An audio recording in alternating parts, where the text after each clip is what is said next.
Hi. Hello. Hi. Does this come on? Yeah. Okay, thank you. Well, it's really nice to see everyone here today, and it's really nice to see friends and people that I know. My family is in the audience, and my best friend Laura, they all came. So this JCC, I was just asking Jerry that it opened in 2004, so it wasn't actually here when I lived here. Growing up, I graduated college in 2000, so I've actually never been inside until today. So it's very exciting. And I went to Temple Bat Yam, if anyone here is a member of, oh, okay. And I think I went to Temple Bat Yam when it was pretty new as well, when we first moved here. So I kind of wanted to take some time, and I have my phone because I know people have questions and I want to be sure I stick with the time. So I wanted to sort of walk you through my story. If you haven't read my book yet, I was actually originally born in Van Nuys in LA. I feel like that was a major hub of Jews back at the time. And my parents moved to Orange County. I was towards the end of first grade. So I think I was about 6-ish, almost 7. And they moved to the Woodbridge area. I went to Alderwood Basics Plus, if anyone, I don't think it exists anymore. It does, it's in Quail. Okay, so it still exists. I went to Lakeside Middle School, and then I went to Woodbridge High School. Okay, it's so nice to be in an audience that knows all of these things. But you know, it's sort of interesting. I've been thinking a lot because I've been doing a lot of discussions with JCCs as part of their book clubs and book conferences. And I've kind of reflected a little bit on how being Jewish probably impacted the career path that I had. And I started thinking, you know, because you don't remember, even when I was writing my book, there were things I didn't remember, but my mom remembered. And so I, you know, would put those things in my book, and you don't remember everything. But I started thinking about how when I would go to Temple Bat Yam, just much like you have here at this JCC, I don't know if they still have it, but we had a security guard there. We had those things. And I always thought it was weird because growing up, a lot of times you would go as a party like that at other people's churches and Bible study groups that they had, just because it was part of the whole social thing.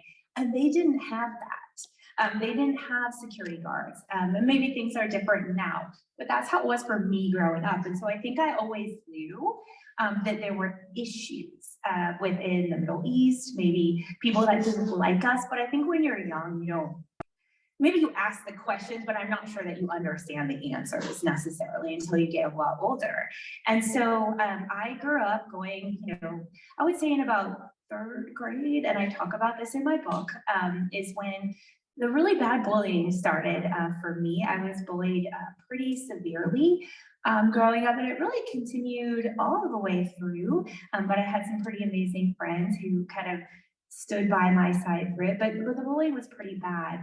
And I think I always say I feel lucky that I was bullied and lived in the time that I did, because we didn't have social media, cell phones. Yes, and I feel like I was very, very lucky in that I could go home and it was gone. I could turn it off, I guess, at home. It didn't follow me there, but kids now are surrounded by it all the time. And I think growing up, I have a dad who's really into history and a mom who's really into traveling. My grandparents were actually travel agents. Some of you know my grandma. They were travel agents, and I think it was really important to my parents that we experience the world. My dad always had conferences that we would go to. They were always around my birthday every year, and I always thought it was so great because we could get pulled out of school and get to go to his conferences. It was like a special birthday present. And so I got to go to, you know, Boston and Washington, D.C. and Florida. And I know that doesn't seem very worldly, but to me, it did kind of expose me to a life outside of Irvine. Not that Irvine isn't like amazing. It just was a nice place to sort of get out of. And I think, you know, my dad would share those Jeff Shahara books with me on like the Civil War and the Revolutionary War. And I started focusing in on that time of history. And, you know, growing up, I think history classes were always my favorite. But I had in my junior year at Woodbridge High School, I had a really influential teacher who I actually just got a letter from like a month or two ago. I don't know if anybody had kids that went to Woodbridge, but his name was Mr. Hanley, and he taught US history. And his classroom was so amazing. He had the American flag painted on it, statue. He just kind of made it come alive, I guess, made history very tangible. And I started realizing, I think 11th grade is sort of when I was starting to gain some more confidence, kind of came out of my shell a little bit. And I started realizing, well, I think I want to be a high school history teacher. I think that's what I want to do. So no, I did not grow up wanting to be a CIA officer, FBI special agent. No. So I want to kind of also orient you guys to the time frame and the year that it was. You have to remember, you know, now kids have what, Criminal Minds, Homeland, I don't know, all those pop culture shows. I did not have those growing up. That is not what I grew up with in what the 80s and 90s. We had like Beverly Hills and 90210. That's pretty much what I grew up with. And also we have to remember too, and no offense to people that like James Bond, but at the time, James Bond was still Sean Connery. You know, when you're like 17, that's not who you identify with. It's something that you can do. Right. And so it wasn't, I didn't really see myself in that career. That's no one's fault. It just wasn't necessarily appealing to me because that wasn't the pop culture that I grew up in. Because I get the question a lot, you know, did you always want to do this? And the answer is no, but it's no for a lot of different reasons, because I just didn't even think that that was a career that was like for me. I didn't see myself in that career. But I remember, I think it was my senior year of high school. It was just before a football game that Yitzhak Rabin was assassinated by a Jew.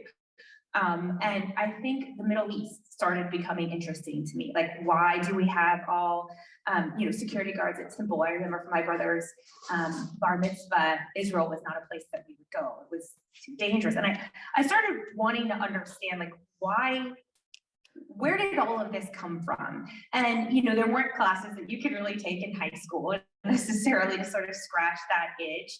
And even when I went to college and declared my major in history, I know this sounds strange, but again, this is September 11th, there were not really classes on international terrorism. They didn't exist at the time. And I think I started realizing, it was probably my sophomore or junior year in college, that there were other things that I could do with my history degree. Economics was not my favorite class. I didn't do really well in it. And I was really struggling. And my sorority sister, I had joined a sorority when I was in college, and my sorority sister's like, look, dude, you've got to go meet with your professor. Like, this is not going well for you. And I said, okay. But he was the dean of the College of Letters, Arts, and Sciences. So it was a little bit intimidating, I think, to meet with him. But I went and met with him. And it was really helpful. And he said, so, what do you want to be when you grow up? And I was like, a high school history teacher. That's what you do with a history degree, right? And he's like, no, like, there's lots of applications of your degree. Let me print out a list of things that history majors could do. And he gave me that list.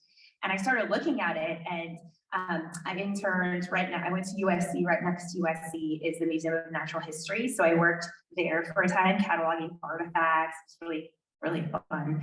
Actually, I interned for Senator Tom Daschle in Washington, D.C. They actually offered me a job, but I didn't take it. And I started realizing, like, there's lots of things I can do with this degree. Not that being a teacher is bad. I just don't think I thought outside of that application. But I would say my interest really changed and I remember the year, which was weird, in 1997. And that was, I was watching CNN, and there was this guy in a cave talking to these other two guys, British guys. And that guy's name was Osama bin Laden. If anybody remembers that interview, that was the first and only time that he talked to a Western news service. He's never, since then, had never done that. And it was in that interview that he declared war on the United States. He issued his fatwa, or his declaration of war. And then it was also in that interview, a little tidbit that people don't remember. I think when you're like a self-obsessed 19-year-old, unless it matters like to you personally, it just doesn't matter. And so he declared war on Jews as well. And I think I was like, wait, that's me. where did that, I'm an American Jew. And I think I started putting pieces together. Oh, is this why we had security guards? Is this why there's tension in the Middle East? And I think, again, we have to remember, this is pre 9/11. Foreign terrorism, I don't want to say it wasn't a thing, because he was committing attacks in Africa, in Saudi Arabia, and other places, but I don't think that it had really come here quite yet. I grew up with Oklahoma City bombing, Waco, Ruby Ridge.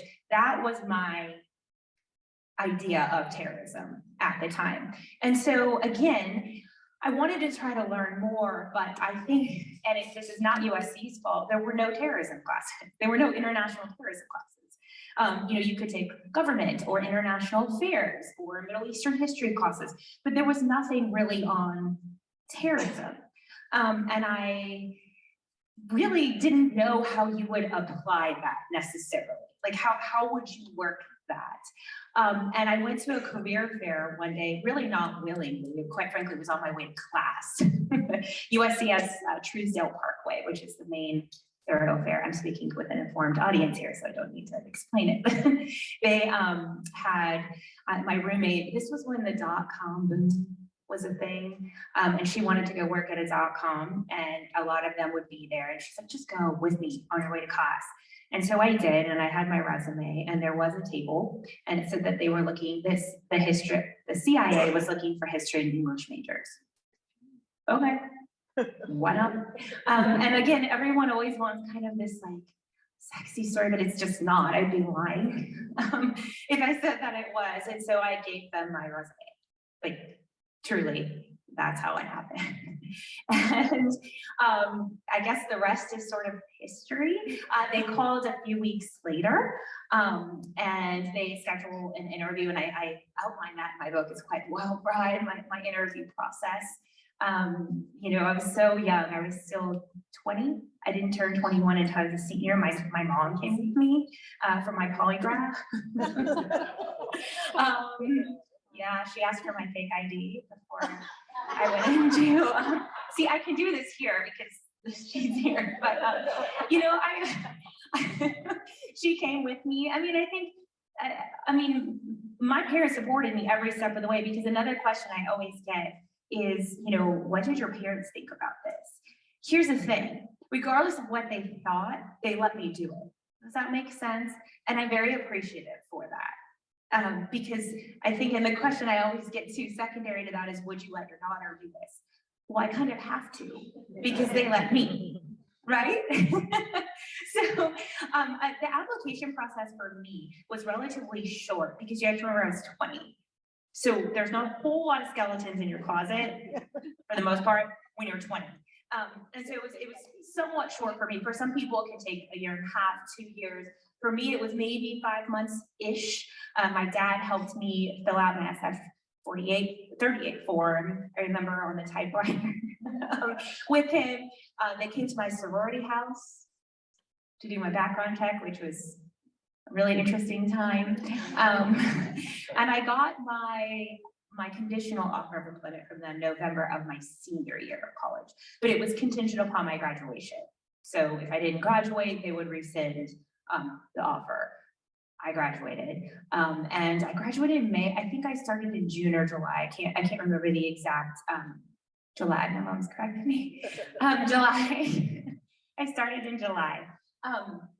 And so my dad came out to DC to look for apartments with me. I had been to DC, but I had never really lived out of state, quite frankly. I'd always lived here in Irvine or LA and the surrounding areas.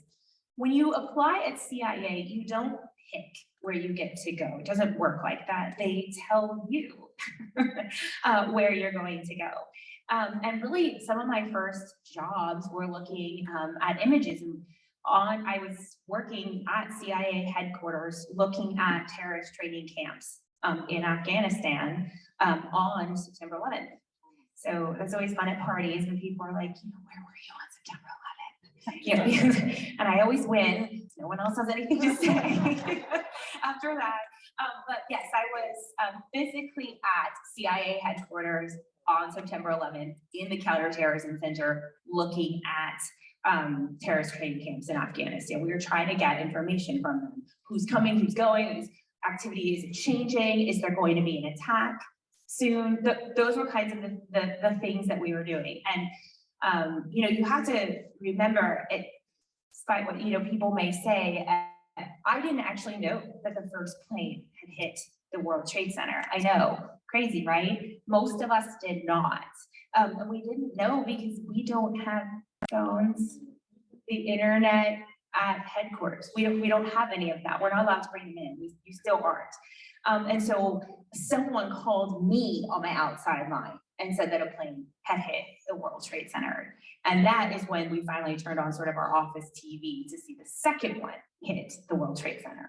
So we didn't know. And it was a little bit of chaos, I would say, at the time. But just before September 11th, my branch manager, I guess, had taken myself and two other gentlemen that were in my little group and sort of briefed us into this program that the CIA was going to be using. We weren't going to start using it until like spring of 2002, but wanted to kind of bring us up to speed on it. And I remember asking, because I had some trepidation about it, will we really need to use this? And he said, not unless there's a terrorist attack.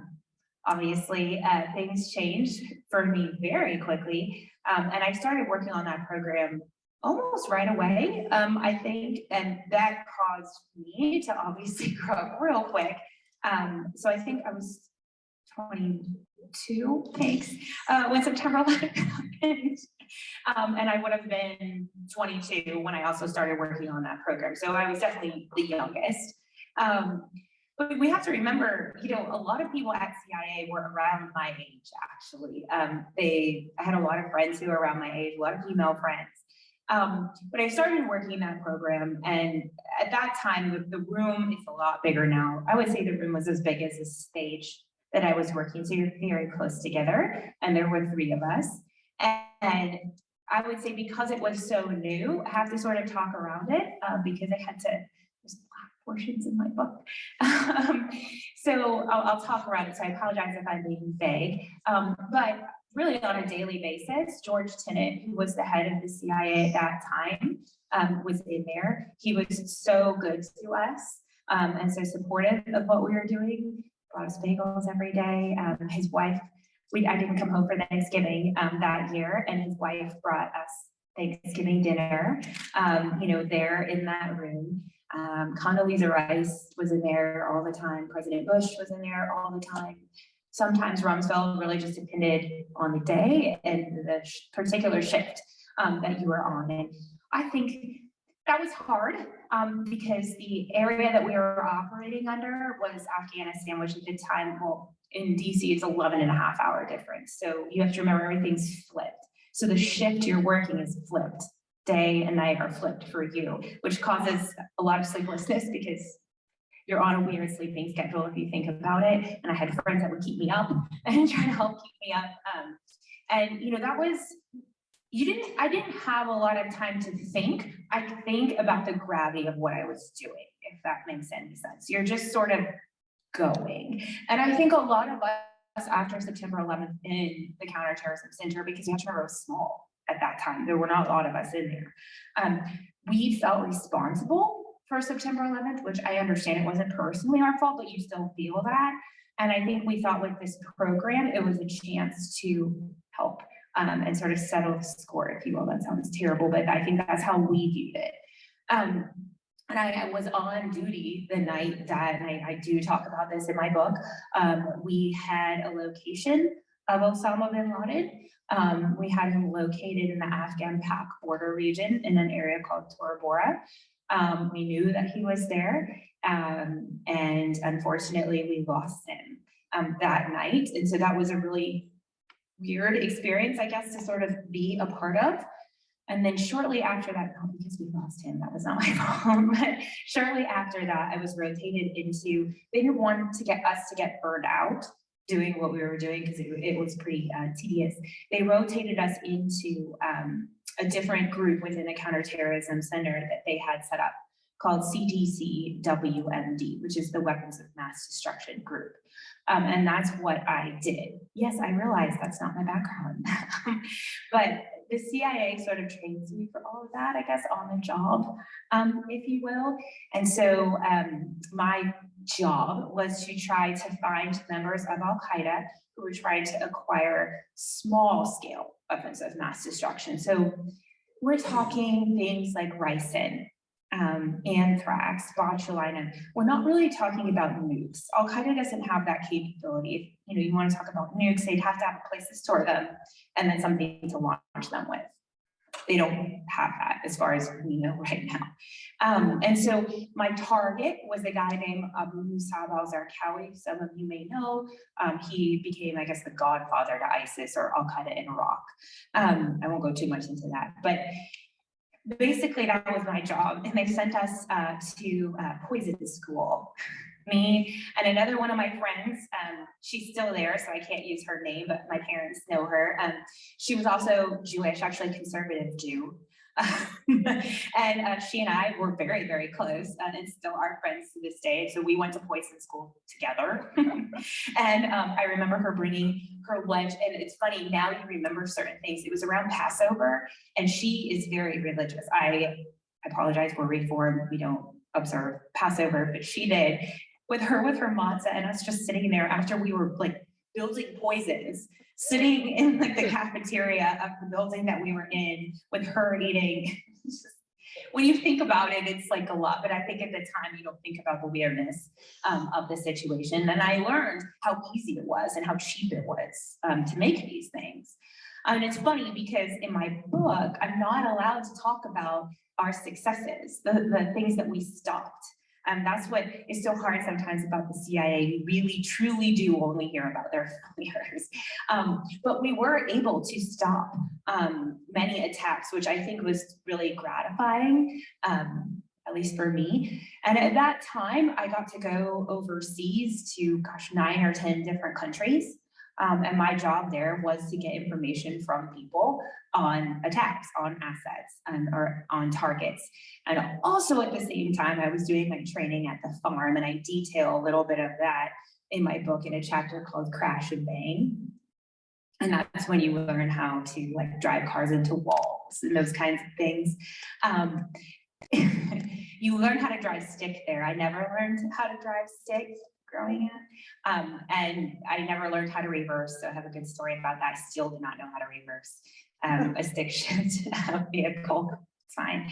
Because most of the cars overseas are actually stick shift. We're a weird country in that we mostly drive automatic. And no, I did not. I always get this question too, so I'll stay it off right here. No, I did not need to learn another language because we have to think about the time that I was hired. So when I was hired, the CIA's hiring language focus, they always have one. If you go to their website now, you'll see it, was actually Spanish and Russian. So in the late 90s, there was a lot of stuff going on in Latin America, if anybody remembers back to that time. And that's who they were looking for.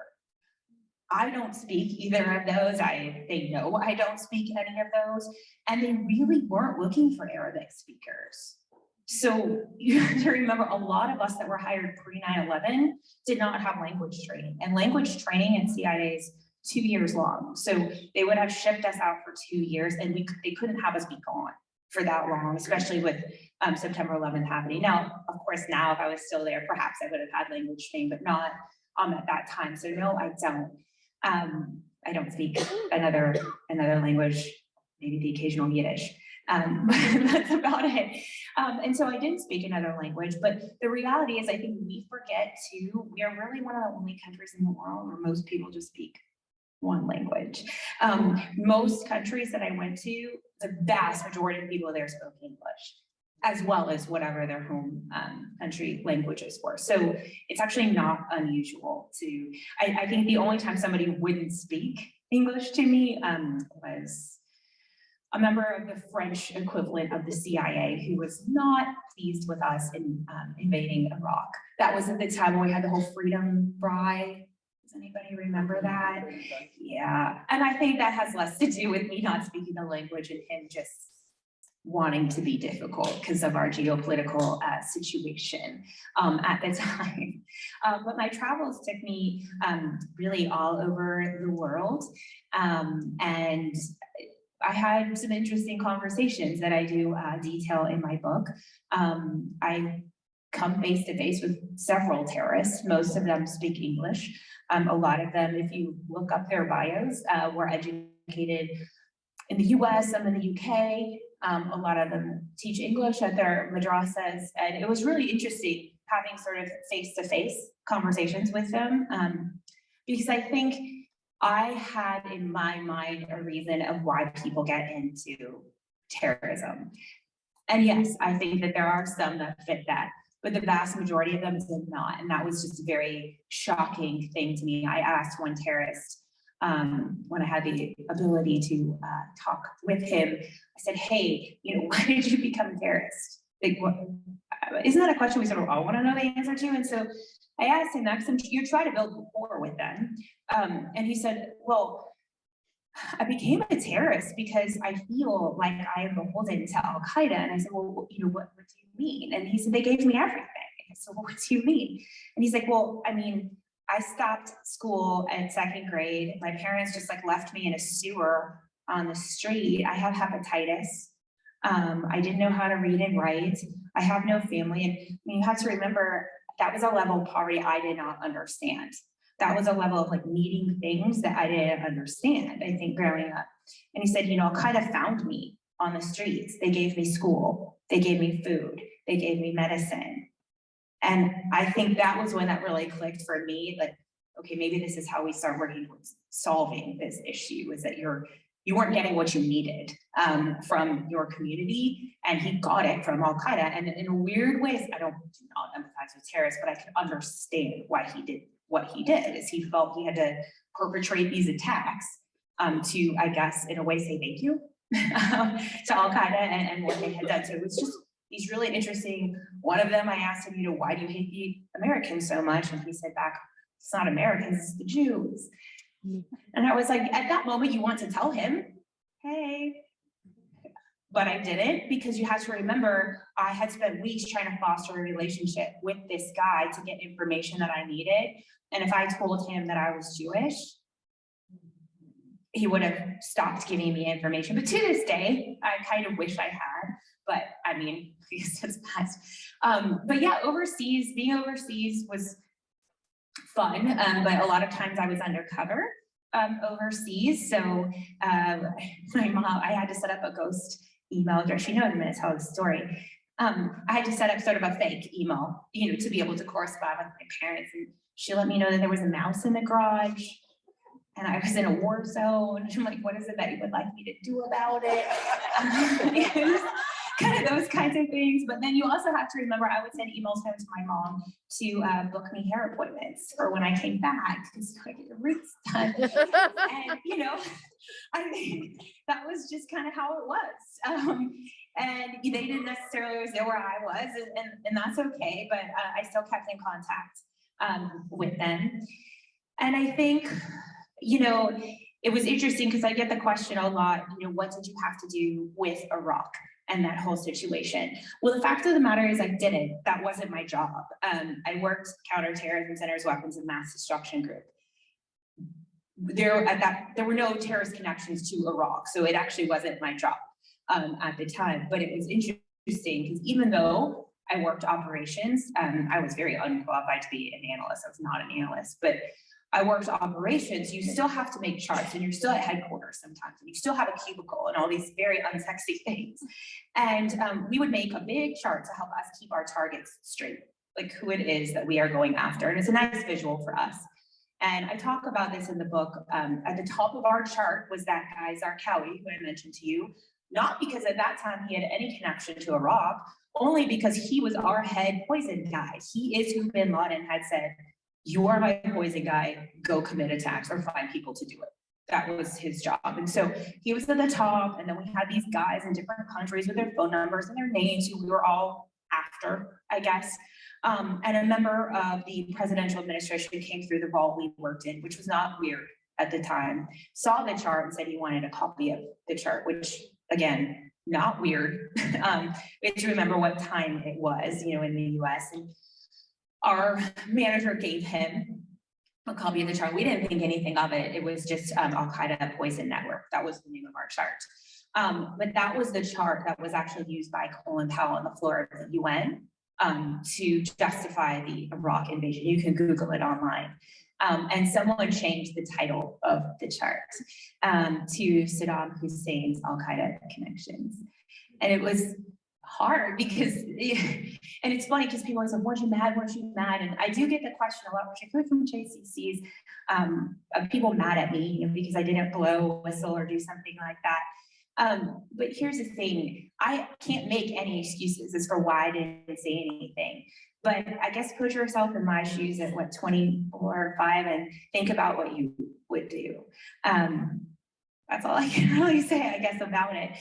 But the interesting thing is we were less concerned about Iraq and more concerned about the fact that all of those people we were targeting went underground. We can't find them anymore because their faces were all flashed on TV. And a couple weeks later, they went and blew up a couple subways in Spain.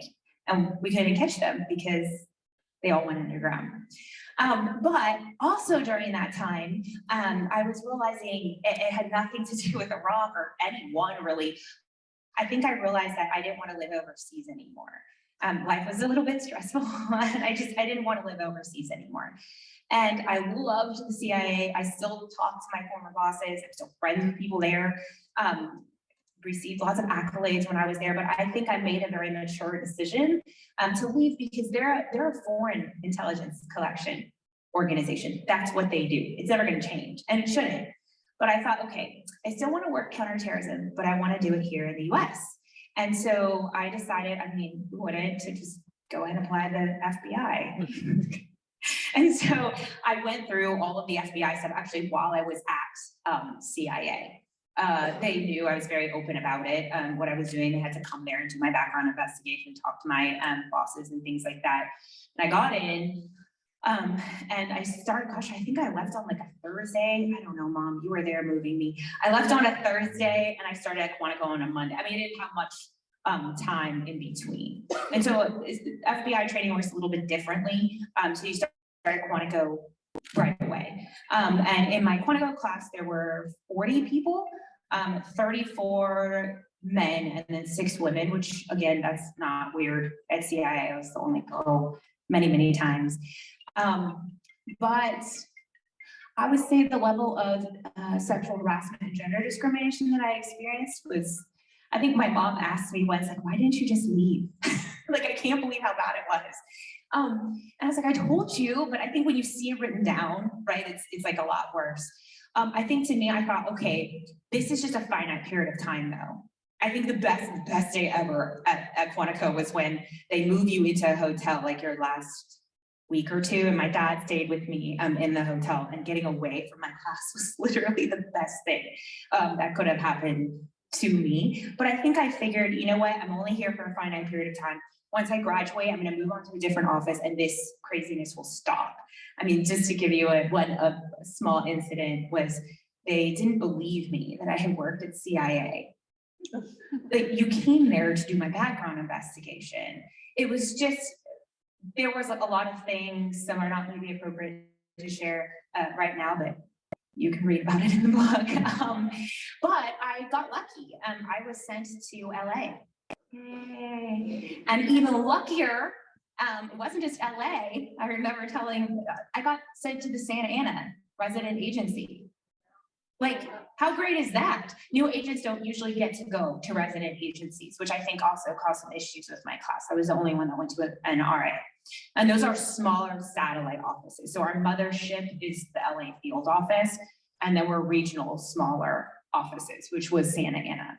And it was weird because I was not placed working counterterrorism, which is fine. I worked Chinese counterintelligence, but then also because it was a smaller office and I was one of the few females, I also had to go on lots of gang raids, healthcare fraud raids, those kinds of things, because if there's other females there, they typically bring another female agent with them. So I actually enjoyed that, quite frankly. It was fun, you know, listening to wiretaps and those kinds of things. I enjoyed it. I actually enjoyed going in the back of trash trucks. It was fun. And that's interesting because the Chinese counterintelligence case, which I can talk about a lot in the book because they've since been arrested and convicted, was really one of the first economic espionage cases here in California. It was really, we did all these great things, like we entered into their house secretly and did all this cool stuff, but the way we found them was through the back of their trash. That's how they were found, which was fascinating. The New Yorker did a whole story on it, and CNN did as well. Their names are Ty and She Mack, if you're ever interested in seeing that. One of them is still here in prison for 20, I think he got 28 years. I'll have to go back and check. I believe it was 28 years. However, the sexual harassment and gender discrimination, I think, got 10 times worse in my office. It was pretty bad. And you know, it's funny, I think I actually wasn't going to put that I ever worked at the FBI in my book, because I think there's like this sense of embarrassment to talk about it. Maybe you feel like a failure. And I got upset, I think it was 2017 or 18, I do not remember the year, but I got an email, and in the email was a link to a New York Times article, and it was 17 women filing a gender discrimination and sexual harassment lawsuit against the FBI. And I got mad, and I got sad because I thought I should have done more, I remember telling my mom, she's like, but Tracy, you actually did file a complaint. And I forgot. I had like blocked it. I think it was so traumatic that I just sort of blocked it, but it was the way they were going to move me and like promote my boss to like until they resolved the situation. It just was not an appropriate way to fix the problem. And so I made the decision to leave. I left. And I thought, you know what? Now's as good a time as ever to be a history teacher. And I always say that the CIA taught me what I want to teach. The FBI taught me who I want to teach. I know that sounds weird, but just bear with me for 1 second. So I went to Chapman, which is where my dad was a professor, and I got my master's in education there, and I started teaching high school history at Woodbridge in the very same classroom of the teacher who inspired me to be, he was still there, and he was my mentor teacher, actually. But then, unfortunately, I met someone, and he took me to Dallas. And that is actually where I found, I think, my true calling as a teacher. I started teaching at the largest all-girls school in the US. And I started teaching high school there, teaching, you know, AP history, regular stuff. But these girls had so many questions about what I used to do. And they had so many questions about the world and geopolitics and foreign policy. And I thought, well, let's just create a class. Why not? Right? And so I created a class for young women on foreign policy, terrorism, and national security. And I guess in a way, my hope was, I started doing research, I realized only about 24% of national security jobs are held by women, and only 17% of special agents are women at the FBI. And so I figured, well, maybe I can change that by creating my own little farm of girls. And it's a lot of them have gone into careers. I spoke when my book first came out at the Spy Museum, and a lot of them surprised me there, the ones who were working at the FBI, CIA, Homeland Security, State Department. And so that was really, really cool. And the course really became one of the first of its kind for women on national security and foreign policy, kind of exposing them to those jobs and exposing them to geopolitics in kind of an apolitical way, just putting it out there and y'all do what you want with it. And so that for me has actually been the most rewarding. And so I still do that. I only teach part-time now. I teach one class at all-girls school. And then I also teach at Texas Christian University in Fort Worth. I teach criminal justice and domestic terrorism there. And it's fascinating because I would say 60% of my classes are women. and are going into these careers, and none of the other professors are female foreign law enforcement officers. I know, and so it's really at least rewarding for me to be able to do that with them. So, okay, I went over a little bit. I apologize. So with that, I would really love to take your questions. If that's okay. Thank you so much. It was a delightful talk. So what I'd like to do now is just gonna go around and see any question over here. I very much enjoyed your book, Tracy. I was curious, you described your first trip to an undisclosed African nation. And you described the squalor and the fact that you had to go to the toilet on a bucket. What I was curious about was what kind of undercover persona did you have? Because I can't imagine a pretty blonde girl landing in an African nation not being kicked out at the airport immediately. So, no, that's a great question. Thank you for your question, and thank you for reading the book. So I think we have to think about cover a little bit. I can't talk too much about cover. Sorry, CA won't let me. But we have to think about cover a little bit differently than what we see in pop culture, which is usually what I'm fighting with. A lot of times cover isn't actually making myself be different than who I am. It's perhaps just making my job be different than what it is. I don't know if that helps make any sense. So it's really not always about disguising myself.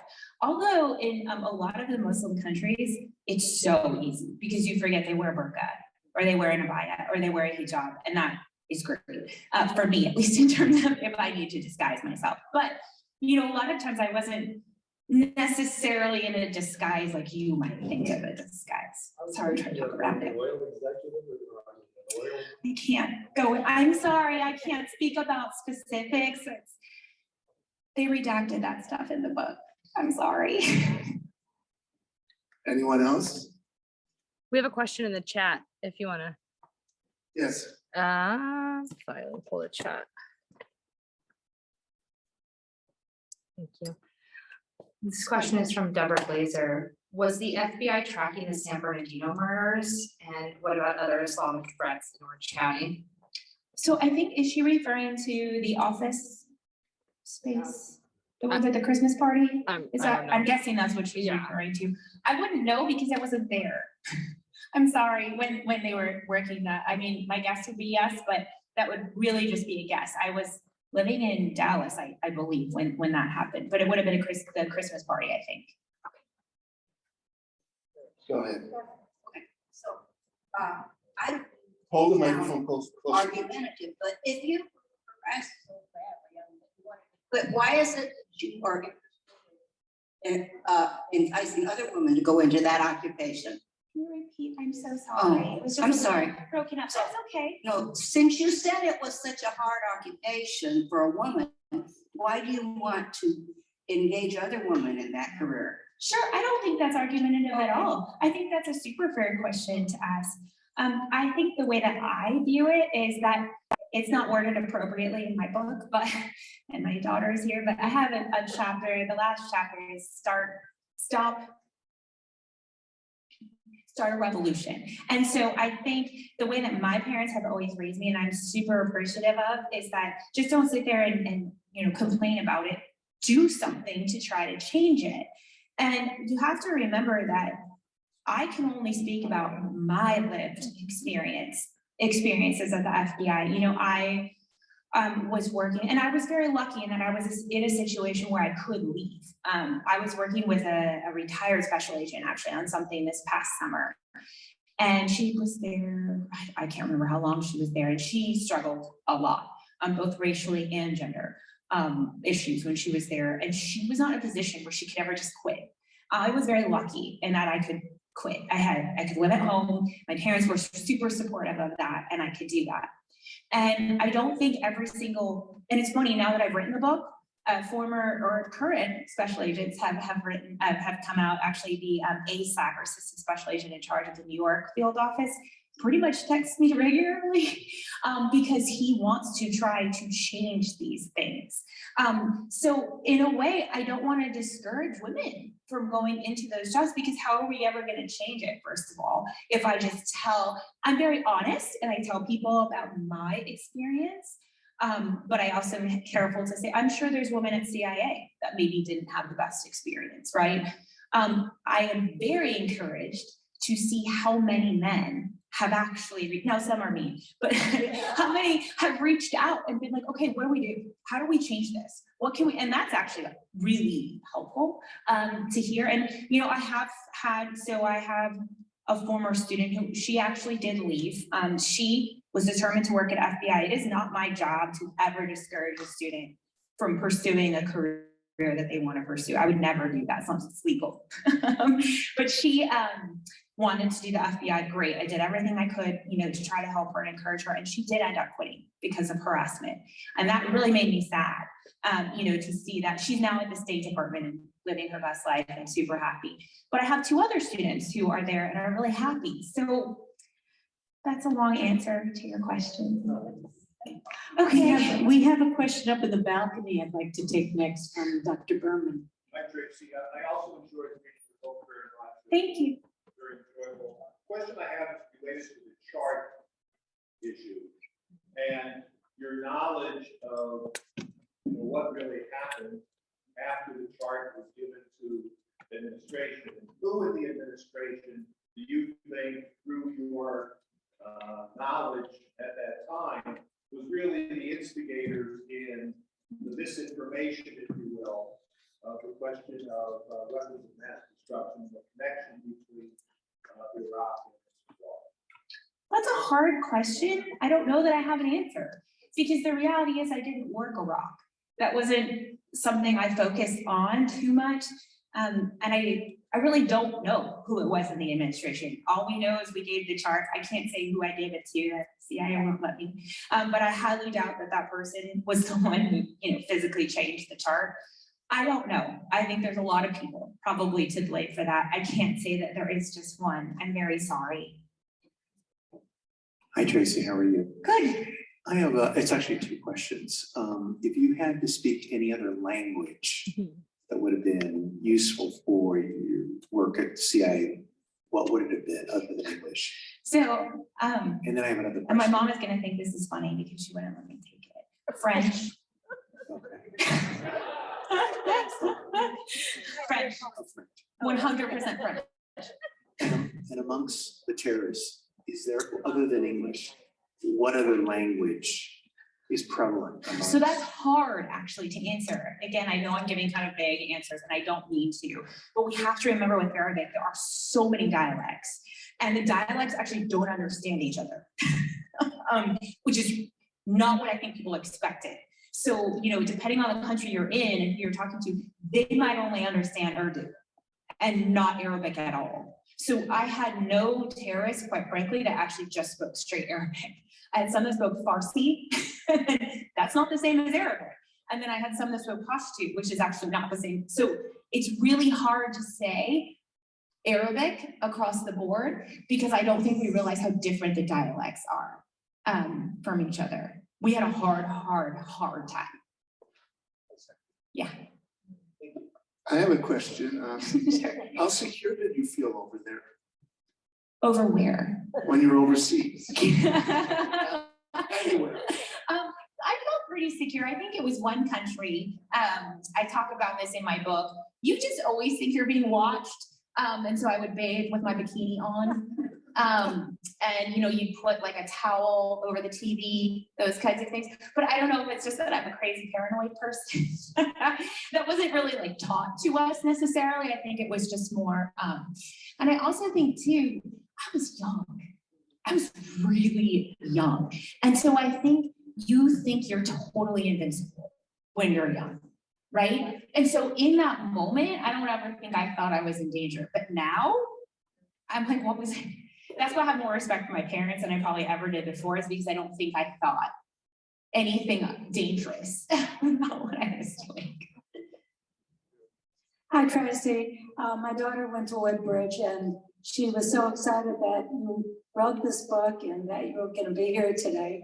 I know that in the book you talked about how you'd be in a trunk of a car and I know your parents were very supportive, but I always wondered, I mean, weren't they in fear, you know, for your life? I guess the good news is they're right here, so you can ask them. Everybody asks me that, but I never, I don't know, mom, dad?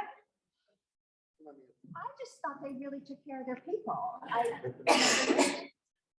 I just thought that they always took care of their people, that we had our way of communicating and knowing what she was doing, kind of where she was. How did you get that? The same, I really had great faith and trust in what Tracy was doing, but also she kept a real good attitude. So I always knew that no matter what it was, she would use her attitude to smooth things out and make them reasonable. I remember when you were in, I think Kandahar, if I'm not mistaken, but she had a satellite phone and a. Oh, I'm sorry. Stop me again. But it's. But she did. I did get a phone call from you. Which I recall. Is that okay? Is that right? Yeah. So I finished teaching a class about 9:30 in the evening, our time, and I get a phone call, and it's Tracy on satellite phone calling all the way across, and your heart drops, everything. You know, you wonder what's it going to be, and it turns out she had a person working with her who had a dog. They're using a handler dog, whatever, and he wanted a leash, a collar from USC. And could I go to the USC store in South Coast, pick one up? His name was Dino, or Mom Doss. Sorry? Astro and Dino. Yes. Those are the two. And could I pick up the collars and send them back to her?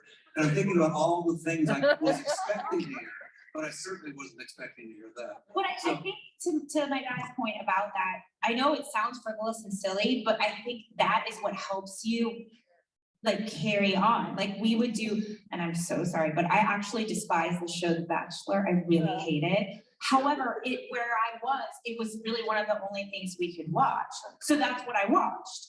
And then, you know, things like getting my hair done, making best friends with the Bob dogs, like it just helps. I don't want to say levity, like we would throw tennis balls down the hall, you know, while we were working to them. And so I think it just helps lend levity to the situation, if that makes any sense. So I'm not a silly person, but I do have that, like, let's just keep this a little light. I mean, because we are doing serious stuff, I guess. Thanks for answering, guys. What attributes do you think you had as a college student that made the CIA interested in hiring you? Thank you for asking me. That's one of my favorite questions because, no, and I want to say why. I get that question a lot from collegians. I do a lot of speaking on college campuses and to Greek organizations and those kinds of things. And I always get, what do I major in? What do I? No, that's not the right way to look at it because the reality is a lot of people graduate college with good GPAs, right? I know that sounds silly. I don't mean it like that, but that's something a lot of people can do, right? If they put their mind to it. And the reality is okay, it might be good to look at CIA's website, right? And see what languages they're looking at, but that could change like this, right? It could change. Maybe it says Arabic right now, but maybe something happens and tomorrow is Russian, right? Like, I don't know. I think when I look at myself, the perfect example is two students that I had recently. One went to our group, lead the best school in the US.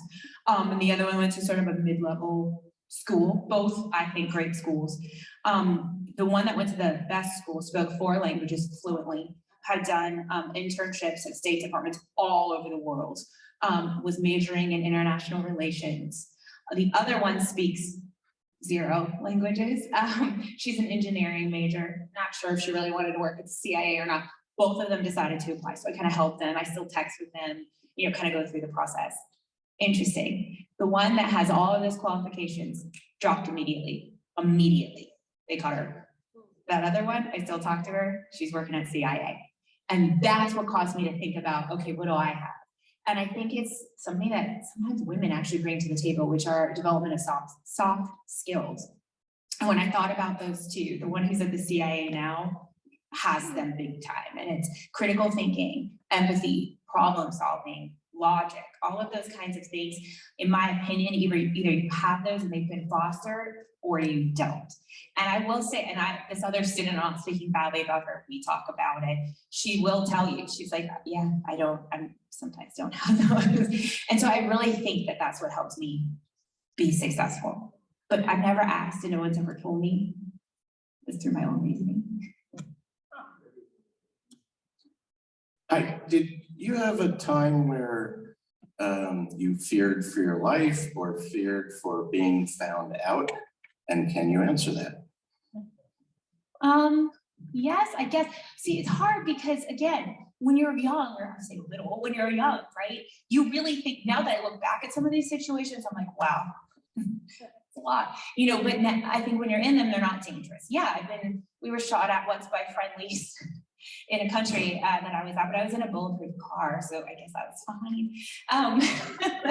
Like other times we couldn't land an airplane and we were running out of gas because there was an air fight, on a firefight on the ground. So yes, I mean, those are just some basic situations that I think were probably scary. I don't know, and I think to my mom's point, I never worried really about being found out. If you learn your cover and are good at it, you're not going to get found out. And the CIA, to my mom's point, will absolutely help you. And back, I never felt that about that part of the question. We have time for one more question, and then Scott wants to ask one. All right, we live in a world right now where there's a little bit of disinformation and confusion. I'm wondering, when you were at the CIA, and particularly around the time of the WMD, if there was some concern about disinformation on our side and whether or not that creates an atmosphere where people distrust intelligence. I think that is a brilliant question, actually. It's a really good question. And I don't think that we, at that time, lived in the disinformation age that we're living in now. One of my former colleagues, she was an analyst, just wrote a really great book for high school students on disinformation, which I think is much needed right now, especially for that age. I don't think we ever questioned whether things were disinformation or not. Now, we had countries who I think we knew regularly engaged in that, but it was interesting, it was never towards us, right? It was always surrounding whatever their geopolitical issues were at the time. So we live in a totally different world now. And I do think, and Colin Powell has written about this in his book, he was not the one that changed the chart. I do not believe that he is the one that changed the chart to the question up there. But he did talk about the fact that he didn't even feel like it was disinformation. He felt that whatever facts were given to him, people actually believed at the time. And I actually agree with that statement. Did I think there were WMDs in Iraq and terrorists? No, but those were the facts that I had. I didn't work in the Iraq branch, right? So I think that those people genuinely believed that they were there, but I don't think disinformation was being manufactured like we're seeing it today. So that's a great question. First, I know that we're going to say thank you, but thank you for being here. Thank you for having And we me. are incredibly lucky to have your family.